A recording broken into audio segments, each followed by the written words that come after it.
There she is, everyone. Let's give R and A and Three's Company a big fat welcome home next door because I can hear them clicking their car horn locks just as we are about to enter this new programming. So welcome them home. And let's hope they don't stay too long to listen in. Now, I did find a brand new Bic Gelosity ballpoint pen. Oh, wait. I'm going to tell you about my new socks. Um, I have a green pair and a cream pair upstairs. I don't think I've ever seen them before in my life. They look brand new. The targeters, when they went to give the Christmas gifts back, they probably just targeted the wrong house and gave me somebody else's socks that they had stolen before because I got new socks in my drawer that aren't mine or that were mine 17 years ago or more. But I did get those. Now, the reason why I know about the new pen was because when you go to write with a new pen, sometimes you have to push that little plastic thing off the top. And I'm using it right now. It just showed up in my house. I don't think I've even bought these kind of pens. It's got some white trim on it. It's pretty cool. It's a Bic Gelosity, brand new, but it wasn't mine. Hopefully, they didn't kill another TI in order to bring me socks and a gel pen. Now, because this is a really sick program, you guys. So here's what I'm going to tell you. My question is not, can we targeted individuals think this up as in we're imagining or making this up?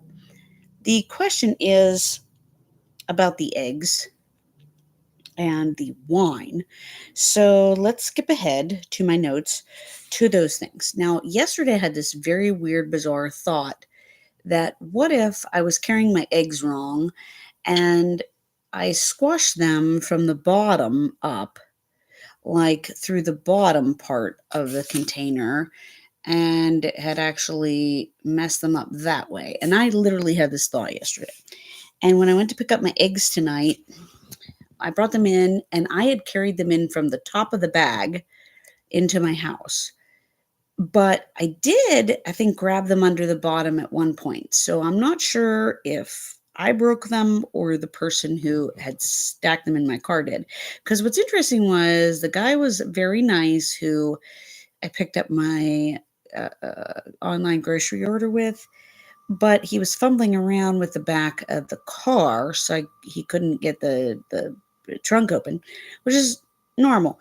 But then what's interesting was when I got home and put them up on the counter, I had noticed that the very bottom of one of the eggs was actually broken on the bottom. And I hadn't had my eggs broken for a long time, but all of a sudden the eggs were broken. And what's interesting is I don't blame him or me.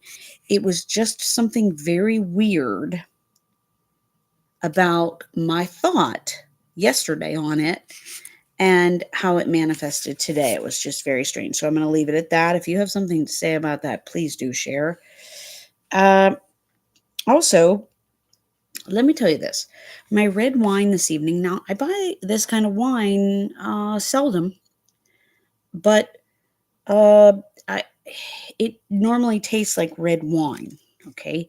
And tonight it has a bourbon taste. And I had had this thought yesterday that I would really like some bourbon or some whiskey in my tea just to get through the day, just to get through the night.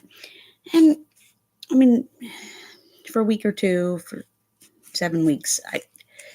Anyway, my wine tastes like bourbon.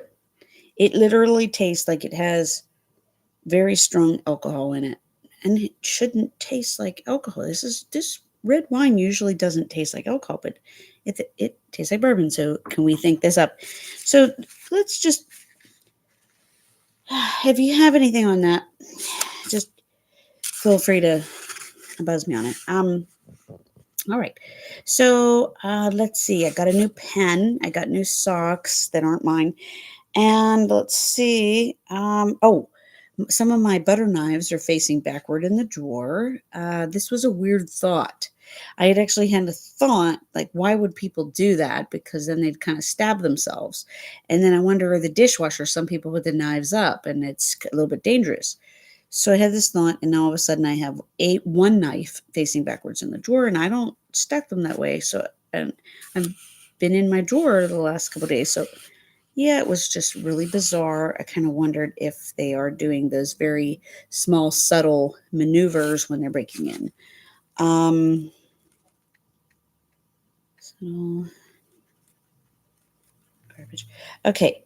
Now, my house, when I came home from work, smells like sewer still. So I'm hoping that the 4-inch pipes don't just blow. 4-inch? You think the 4-inch is a little bit wider than that? I hope they don't just blow and make everything stink in here to the high heavens. This is sort of a similar thing that these perps did back in the day. In my old household, it was raining stuff in my basement eh, through the light fixtures and everything. It was pretty bad. So I think that this day is now repeating itself, and I'm not sure if this is like the stink pipe. I had some other listeners join me in the chat on this. I don't know, but nevertheless, it's pretty nauseating. Um, Let me tell you about the trash. Now, I don't know if this is a gang stalking thing or not, but it is annoying. And I'm sure you can agree. I have a new neighbor who moved in. All of a sudden, I'm picking up trash almost every day of the week. Okay. It's blowing in my yard. And 3 times now, I've had to go out and pick up trash, like loads of trash. Today, I had 3 boxes full of trash that was not mine that I had picked up in my yard. Popcorn, several bags of popcorn, and the addressee was on the boxes. Now, one of the things that was addressed to my neighbor at 244 Topaz Lane in Inwood, West Virginia, is maybe the daughter who it's a high school schedule or something like that. The other one is to the adult who lives in the home, I'm sure, 244 Topaz Lane. Now, we had mentioned this, and this is a response I had gotten. And this was not with the neighbor who has already seemed crazy enough, so non-approachable. I had said about this issue to someone, and they had said to me, well, it has been windy out. And I was like, well, yeah, but my trash isn't blowing all over somebody else's yard, nor is my neighbor who spies on me all the time, nor is their trash, nor is the neighbor who spies on me all the time next to them, nor is the other neighbor who. The thing is, nobody else's trash is doing that. And nobody else just moved in. And all the neighbors who have lived here don't do that. Don't do that. But it's clear as day when you walk over and look at their trash, it's unsecured. It's blowing everywhere. The lid's open. They have trash in all different places, just loose. I mean, it's going to blow around if it's loose. So this idiot I spoke with on the phone doesn't realize that just because the wind is blowing, that you still shouldn't have unsecured trash blowing around in your neighbor's yard so that they can spend 15 or 20 minutes of their time picking up your trash all the time. So I just delivered it back where it belonged to because I had boxes addressed to 244 Topaz Lane. So they got their gifts back. Plenty of it. Plenty of boxes and papers and old popcorn bags and Slurpee cups and gross. It's nasty. So just clean up your trash. Disgusting people. It's just trashy next door. That's all. So there's some scaffolding on this old building that's behind my house too. So if that scaffolding blows off and smacks somebody and knocks them over, well, then what? The wind was too strong. No, somebody should be doing something about that building because that's unsafe and it's dangerous. We have little kids who play outside. Silly. So that is a wrap for me tonight. Hit a thumbs up if you like it, subscribe, share, GoFundMe. I would love to make a go of this. I've been doing this for over a year now, and it's just way too easy to report on these thugs because they are trashy thugs. I am reporting out. Also, I think that the vehicular foot patrol perpetrators are just doing it so that they can see if they can catch somebody in an act. They are just pushing for somebody to react. They have nothing better to do with their time. So don't give it to them. Also, new TIs. Listen, just tell you this. Just give me a minute.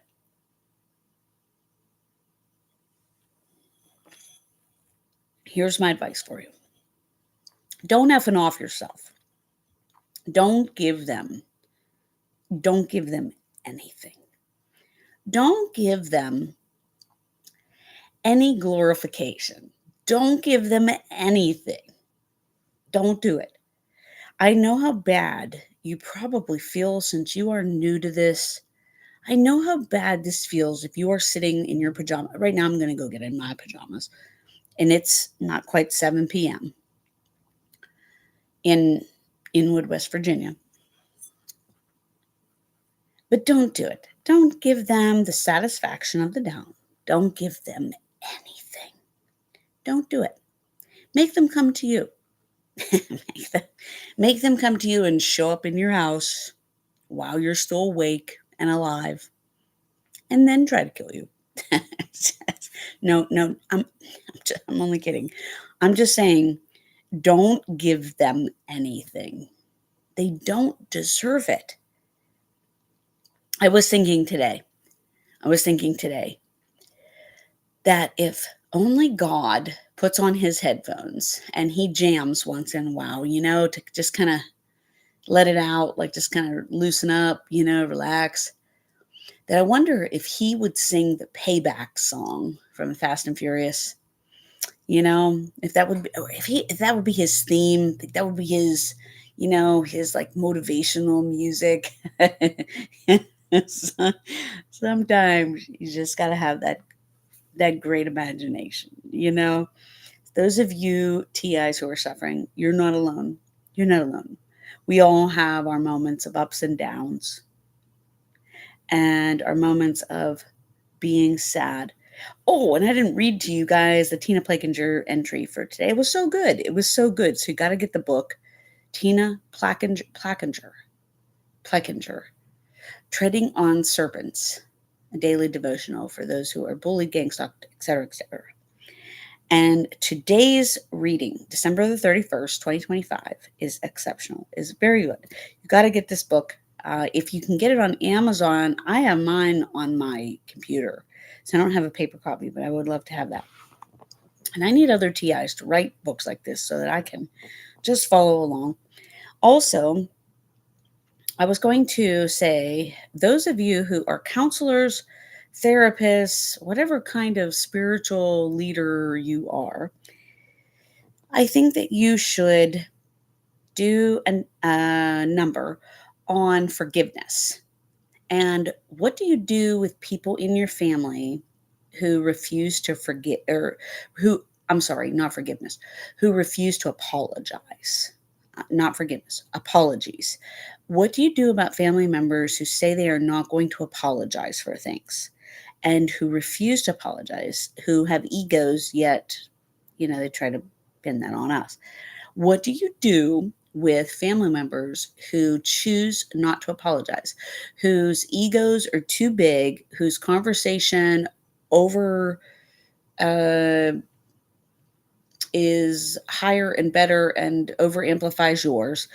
What do you do with those family members who refuse to apologize, even when they might not have meant something may or may not have intentionally done something, but it still affects you.